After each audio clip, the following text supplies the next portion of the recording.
इस्लाम की खातिर showbiz industry से किनारा कशी इख्तियार करने वाली साबिक अदाकारा और टेलीविजन मेज़बान नूर बुखारी के यहाँ बेटी की वलादत हो गई। अदाकारा नूर बुखारी ने पहली शादी 2008 में विक्रम नामी बिजनेसमैन से की, जो 2 साल के बाद तलाक पर ख़त्म हो गई। बादशाह नूर बुखारी ने 2010 में फ़ारूक मैंगल से शादी की थी, जो 1 साल के कम अरसे तक रही। नूर बुखारी ने 2012 में ओन चौधरी से शादी की थी, जिनसे उनकी एक बेटी भी है, लेकिन ये शादी भी चंद माह तक ही रही। 2015 में अदाकारा ने गुलकार वली हामद से चौथी शादी की थी, जो कि 2017 में ख़त्म हो गई। 2020 में ही नूर बुखारी की ओन चौधरी से दोबारा शादी की खबरें सामने आई। अब साबिका अदाकारा नूर बुखारी ने photo and video sharing app Instagram पर एक पोस्ट शेयर की, जिसमें उन्होंने अपनी फैमिली में नए फर्द की इजाफे की खुशखबरी फैंस को सुना दी।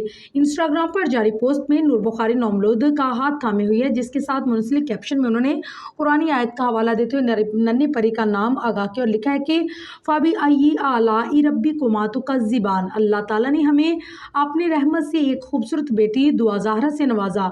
उन्होंने अपने तमाम फैन से बेटी के अच्छे नसीब के लिए दुआ की दरख्वास्त करते हुए मजीद लिखा है कि अल्लाह पाक उसे नजर बद से महफूज रखे, सेहतमंद, नेक, खुश नसीब और वालिदैन के लिए बाइस सुकून बनाए। मेरी दुआ है कि अपनी दुआ में हमें याद रखिएगा। वाज़ेह है कि साल 2023 में नूर बुखारी ने एक बेटे को भी जन्म दिया, जिसका नाम अली रज़ा रखा गया। इस तरह नूर बुखारी अब 4 बच्चों की वालिदा है, जिसमें 3 बेटी और 1 बेटा शामिल है। सबसे बड़ी बेटी 12 साल, शहरनूर बानो 5 साल और मोहम्मद अली रज़ा 2 साल और अब दुआ ज़हरा चौथे नंबर पर है। यहाँ ये बात भी काबिल जिक्र है कि नूर बुखारी कुछ अरसे कबल अदाकारी को खैरबाद कह चुकी और मजहबी रुझानात की तरफ माइल हो गई है। उन्होंने न सिर्फ सरापा तब्दील किया, बल्कि मुकम्मल तौर पर आबादात गुजार भी हो गई। नूर बुखारी साबिक वज़ीर आज़म इमरान खान की अहलिया बुशरा बीबी को अपना मुर्शिद करार देती थी। कुछ अरसे कबल उम्रा की अदायगी के मौका पर नूर बुखारी की बुशरा बीबी के हमरा तस्वीर भी सोशल मीडिया पर देखी गई।